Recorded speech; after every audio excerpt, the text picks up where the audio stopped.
Religious fanboy here again, and Merry Christmas, everybody. Today is a ministry review where we're gonna be reviewing Arthur Christmas. I highly recommend this Christmas movie. It is probably one of, if not my most favorite Christmas movie. Um, I really like the message of where it talks about leadership and and I there's good parallels that could be made from this film, looking at the job of Santa to the job of ministers and ministry and stuff. Um, kind of like um, it it talks about how, like, with our calling, with callings and ordination, and how they depict the job of Santa. Um, there's kind of like this the film does a good job of highlighting kind of like the idea of being Santa for the right reasons. Kind of like with doing ministry, we don't do it for earthly rewards or reputation. At least that shouldn't be why we're doing that, doing what we do. Um, we should be doing it because it's what God has called us to, and because we genuinely care about the well-being of the people around us. Um, and you see that through like the different. You can see that through the different ways of the different Santa figures, like their motives and how they justify their decisions. Where Steve is very much by the numbers and kind of like weighing pros and cons things. Um, and like you see kind of like the proudness of their grandfather in his motives for originally going with Arthur to bring the gift that was forgotten. So you see like the different motives, and you also like get this. There's also this theme of being grateful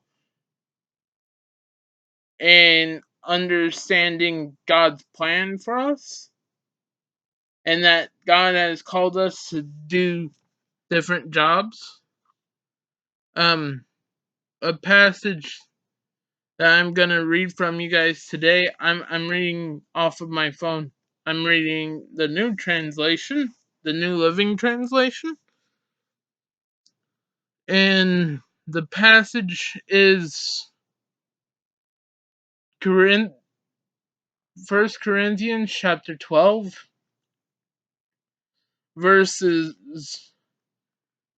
14 through 22. Yes, the body has many parts, not just one part. If the foot says, I am not a part of the body because I am not a hand, that does not make it any less part of the body.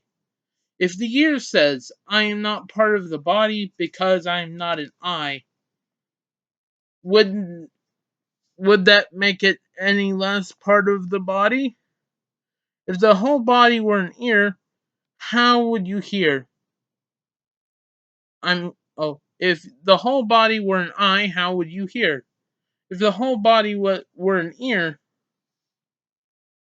where would you where would you smell? How would you smell anything? But our bodies have many parts, and God has put each part just where he wants it. How strange a body would be if it only had one part. Yes, there are many parts, but only one body. The eye can never say to the hand, I don't need you. The head can't say to the feet, I don't need you. In fact, some parts of the body seem weakest and least important are actually the most necessary. And the parts we regard are less honorable than those we clothe with the greatest care.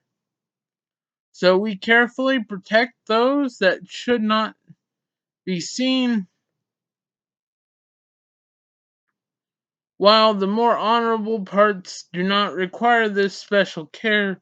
So God has put the body together such that extra honor and care are given to the parts that have less dignity. That makes harmony among the members so that all members care for each other. If one part suffers, all parts will suffer with it. And if one part is honored, all the parts are glad. If you are together are if all you together are Christ's body, and each of you is a part of it, here are some of the parts God has appointed for the church. First are apostles, second are prophets, third are teachers, then those who do miracles, those who give the gifts of healing, those who can help others, those who have the gift of leadership, those who speak in unknown languages. Are we all apostles? Are we all prophets? Are we all teachers? Do we all have the power to do miracles?